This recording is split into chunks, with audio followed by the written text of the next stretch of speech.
আসসালামু আলাইকুম এভরিওয়ান। দেখতে দেখতে আমার ছোট্ট বাচ্চা মোহাম্মদের 6 মাস কিন্তু পূরণ হয়ে গেল আলহামদুলিল্লাহ। তো বুকের দুধের পাশাপাশি এখন তাকে বাইরের খাবার একটু একটু দেওয়া শুরু করতে হবে।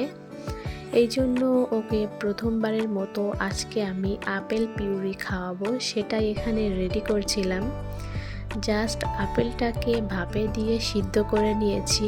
এখন একটা সেকনি দিয়ে ছেঁকে নিচ্ছি, কারণ যেহেতু ও খুবই ছোট, এখনও বাইরের খাওয়া সম্পর্কে কিছুই বুঝে না। এই জন্য সামান্য দানা থাকলেও কিন্তু ও খেতে পারবে না। এই জন্য একদম মিহি করে নিয়েছি, দেখতেই পারছেন এইটা ইজিলি খেতে পারবে।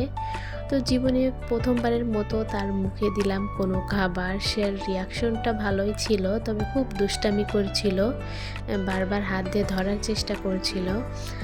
আলহামদুলিল্লাহ সে আপেলটা পছন্দ করেছে এবং বেশ মজা নিয়েই খেয়েছে এতটুকু আজকের মতো। দেখা যাক নেক্সট দিন কি দিই, কেমন খায়, ইনশাল্লাহ সেটা শেয়ার করার চেষ্টা করব।